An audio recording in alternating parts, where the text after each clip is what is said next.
সম্মানিত দর্শক, আমন্ত্রণ বাংলা টেলিকাস্টে। আপনাদের সাথে আছি আমি জাহিদ খান। যেখান থেকে দেখছেন সবাইকে শুভেচ্ছা ও অভিনন্দন। ভারত শেখ হাসিনাকে ফেরত না দিলেও বিচার চলবে, টবি ক্যাটম্যান। দর্শক, টবি ক্যাটম্যান বাংলাদেশের আন্তর্জাতিক অপরাধ ট্রাইব্যুনালের চিফ প্রসিকিউটরের বিশেষ পরামর্শক। টবি ক্যাটম্যান আন্তর্জাতিক আইনের একজন বিশেষজ্ঞ ও ব্রিটিশ আইনজীবী।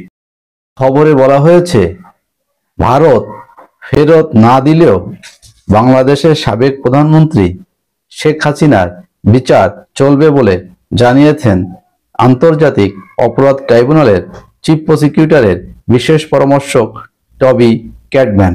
বুধবার সকালে আন্তর্জাতিক অপরাধ ট্রাইব্যুনালে এক ব্রিফিংয়ে তিনি একথা বলেন। টবি ক্যাটম্যান জানান, জুলাই আগস্ট গণহত্যার বিচারে আন্তর্জাতিক মান মেনে চলা হচ্ছে। বলেন, এখানে নিশ্চিত করা হবে আন্তর্জাতিক মান ও ন্যায় বিচার। প্রয়োজনে আন্তর্জাতিক আদালতে যাওয়ারও সুযোগ রয়েছে। চিফ প্রসিকিউটরের বিশেষ এই পরামর্শক বলেন, শেখ হাসিনাকে ফেরাতে ভারত কি করবে জানি না, তবে ভারত যদি ফেরত নাও দেয় তাহলে তার অনুপস্থিতিতেই বিচার চলবে।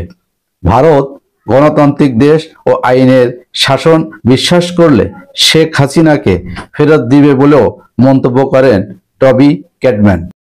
প্রসঙ্গত, মানবতা বিরোধী অপরাধে যখন জামাত নেতাদের বিচার শুরু হয় ঠিক 10 বছর আগে, তখন টবি ক্যাটম্যানকে আইনজীবী নিয়োগ দিয়েছিল জামাত, কিন্তু সেই সময় তাকে বাংলাদেশে ঢুকতে দেয়নি শেখ হাসিনার সরকার। তবে আগস্ট পরবর্তী পরিস্থিতির পর সেই টবি ক্যাটম্যানই জুলাই আগস্ট গণহত্যার প্রসিকিউশন টিমের অন্যতম নায়ক। বুধবার প্রথম আন্তর্জাতিক অপরাধ ট্রাইব্যুনালে আসেন ব্রিটিশ এই আইনজীবী।